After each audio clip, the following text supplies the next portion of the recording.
ഇസ്രായേലിലെ രാഷ്ട്രീയം ചർച്ച ചെയ്യുമ്പോൾ ബെഞ്ചമിൻ നെതന്യാഹുവിന്റെ പേര് ഒഴിവാക്കാനാവില്ല.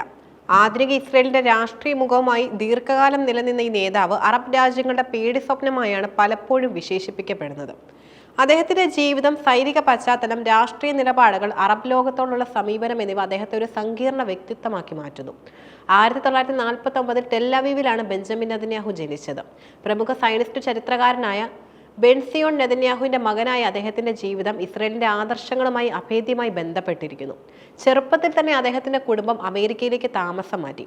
അവിടെ വെച്ചാണ് അദ്ദേഹം ഉന്നത വിദ്യാഭ്യാസം നേടുന്നത്.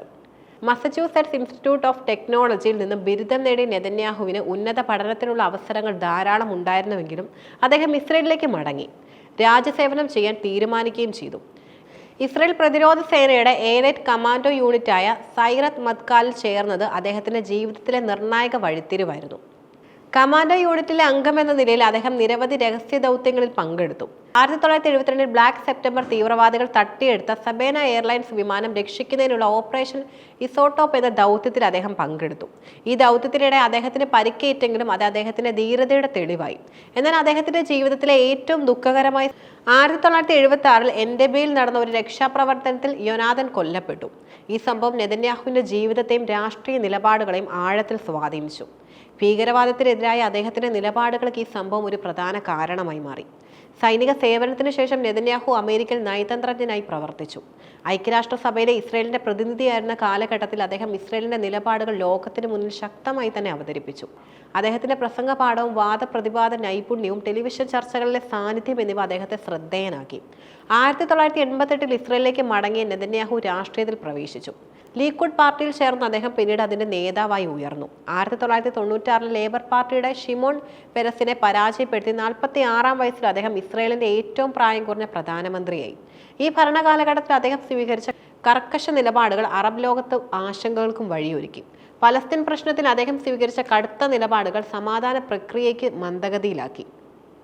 അദ്ദേഹത്തിന്റെ രാഷ്ട്രീയ ജീവിതം പരിശോധിച്ചാൽ ചില പ്രധാന നിലപാടുകൾ എടുത്തു പറയേണ്ടതാണ്. ഇറാനെ ഇസ്രായേലിന്റെ നിലനിൽപ്പിനുള്ള ഭീഷണിയായി നെതന്യാഹു എപ്പോഴും കണ്ടു. ഇറാൻ ആണവ കരാറിനെ അദ്ദേഹം ശക്തമായി എതിർക്കുകയും ഇറാനെതിരെ കൂടുതൽ ഉപരോധങ്ങൾ ഏർപ്പെടുത്തണമെന്ന് അന്താരാഷ്ട്ര സമൂഹത്തോട് ആവശ്യപ്പെടുകയും ചെയ്തു. ഇറാനെതിരെ നേരിട്ടുള്ള സൈനിക നീക്കങ്ങൾക്കും അദ്ദേഹം മടിച്ചില്ല. രാഷ്ട്രപരിഹാരത്തെ അദ്ദേഹം പൂർണ്ണമായും അംഗീകരിച്ചില്ല. വെസ്റ്റ് ബാങ്കിലെ ജൂത കുടിയേറ്റ കേന്ദ്രങ്ങളെ അദ്ദേഹം പിന്തുണച്ചു. പലസ്തീൻ അതോറിറ്റിയുമായി ചില സുരക്ഷാ സഹകരണങ്ങൾ നിലനിർത്തിയപ്പോഴും അവരുടെ പരമാധികാരത്തെ അദ്ദേഹം ചോദ്യം ചെയ്തു. ഇത് പലസ്തീൻ ജനതയ്ക്കിടയിൽ വലിയ പ്രതിഷേധത്തിനും കാരണമായി. ഗാസയിലെ ഹമാസ് ഭരണത്തിനെതിരെ അദ്ദേഹം ശക്തമായ നിലപാടുകളും സ്വീകരിച്ചു. ഹമാസിനെ ഒരു ഭീകര സംഘടനയായി പ്രഖ്യാപിക്കുകയും അവർക്കെതിരെ നിരവധി സൈനിക നടപടികൾക്ക് നേതൃത്വം നൽകുകയും ചെയ്തു. ഗാസയിലെ ഹമാസ് ആക്രമണങ്ങൾക്ക് ഇസ്രായേൽ നൽകിയ തിരിച്ചടികൾ പലപ്പോഴും വലിയ മാനുഷിക ദുരന്തങ്ങൾക്കും വഴിവെച്ചു. അറബ് രാജ്യങ്ങളുമായുള്ള ബന്ധത്തിൽ നെതന്യാഹു ഒരു പുതിയ സമീപനം സ്വീകരിച്ചു. ഇറാൻ എന്ന പൊതുശത്രുവിനെ മുന്നിൽ നിർത്തിക്കൊണ്ട് UAE, ബഹ്റൈൻ, മൊറോക്കോ തുടങ്ങിയ അറബ് രാജ്യങ്ങളുമായി നയതന്ത്ര ബന്ധവും സ്ഥാപിച്ചു. ഇത് അബ്രഹാം അക്കോർഡ്സ് എന്നറിയപ്പെടുന്നു. ഈ കരാറുകൾ അറബ് ലോകത്തൊരു പുതിയ ഭൗമരാഷ്ട്രീയ സമവാക്യത്തിനും വഴിയൊരുക്കി. ഈ നീക്കം പലസ്തീനിയൻ പ്രശ്നത്തെ അവഗണിക്കുന്നുവെന്ന വിമർശനവും ഉയർത്തി.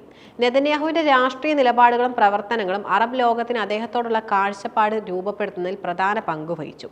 അതിനുള്ള ചില കാരണങ്ങളും അതിന് നിരവധി കാരണങ്ങളുമുണ്ട്. ഇസ്രായേലിന്റെ സുരക്ഷയ്ക്ക് മുൻഗണന നൽകിക്കൊണ്ട് അദ്ദേഹം പലസ്തീനികളുടെ അവകാശങ്ങൾ പലപ്പോഴും അവഗണിച്ചു. പലസ്തീൻ ജനതയുടെ സ്വാതന്ത്ര്യത്തിനും പരമാധികാരത്തിനും നെതന്യാഹു ഒരു തടസ്സമായി നിലകൊണ്ടു. ഗാസ, വെസ്റ്റ് ബാങ്ക് എന്നിവിടങ്ങളിൽ അദ്ദേഹം നടത്തിയ സൈനിക നീക്കങ്ങൾ നിരവധി പലസ്തീൻ ജനതയുടെ ജീവൻ അപഹരിച്ചു. ഇത് അറബ് ലോകത്ത് വലിയ രോക്ഷത്തിനും കാരണമായി. അറബ് രാഷ്ട്രങ്ങളെ ഭിന്നിപ്പിച്ച് ചില രാഷ്ട്രങ്ങളുമായി സഖ്യമുണ്ടാക്കി ഇസ്രായേലിന്റെ സ്വാധീനം വർദ്ധിപ്പിച്ചു എന്ന ആരോപണം അദ്ദേഹത്തിനെതിരെയുണ്ട്. ഇത് പലസ്തീൻ പ്രശ്നത്തിന്റെ പ്രസക്തി കുറയ്ക്കാൻ ലക്ഷ്യമിട്ടുള്ള ഒരു നീക്കമായി അറബ് രാജ്യങ്ങൾ കണ്ടു. ആണവായുധ ശേഖരത്തെക്കുറിച്ചുള്ള നിശബ്ദതയും ഇറാനെതിരെയുള്ള അദ്ദേഹത്തിന്റെ ആവർത്തിച്ചുള്ള ഭീഷണികളും അറബ് ലോകത്ത് ആശങ്കയുണ്ടാക്കി. നെതന്യാഹുവിന്റെ ഭരണകാലം നിരവധി അഴിമതി ആരോപണങ്ങളാൽ നിറഞ്ഞിരുന്നു. കൈക്കൂലി, വഞ്ചന, വിശ്വാസവഞ്ചന തുടങ്ങിയ കുറ്റങ്ങളിൽ അദ്ദേഹം വിചാരണ നേരിട്ടു. ഇത് അദ്ദേഹത്തിന്റെ പ്രതിച്ഛായയ്ക്ക് വലിയ കോട്ടം വരുത്തി. ഈ നിയമപ്രശ്നങ്ങൾ അദ്ദേഹത്തിന്റെ രാഷ്ട്രീയ ഭാവിക്ക് ഭീഷണിയാണെന്ന് പലരും വിശ്വസിച്ചു. എങ്കിലും രാഷ്ട്രീയ പ്രതിസന്ധികളെയും നിയമപരമായ വെല്ലുവിളികളെയും അതിജീവിച്ച് അദ്ദേഹം ഇസ്രായേൽ രാഷ്ട്രീയത്തിൽ തന്റെ സ്ഥാനം നിലനിർത്തി. നെതന്യാഹുവിന്റെ ഭരണം അവസാനിച്ചുവെന്ന് തോന്നിയ ഘട്ടങ്ങളിൽ പോലും അദ്ദേഹം ശക്തമായി തിരിച്ചെത്തി. ബെഞ്ചമിൻ നെതന്യാഹുവിന്റെ രാഷ്ട്രീയ ജീവിതം ഇസ്രായേലിന്റെ സങ്കീർണമായ ചരിത്രത്തെയും അതിന്റെ അതിജീവനത്തിനായുള്ള നിരന്തര പോരാട്ടങ്ങളെയും പ്രതിഫലിപ്പിക്കുന്നു. അറബ് ലോകത്തിന് അദ്ദേഹം ഒരു ഭീഷണിയാണോ അതോ സമാധാനത്തിനുള്ള ഒരു പുതിയ സാധ്യതകൾ തുറന്നുവിട്ട നേതാവാണെന്ന ചോദ്യത്തിന് ഇനിയും വ്യക്തമായ ഉത്തരമില്ല.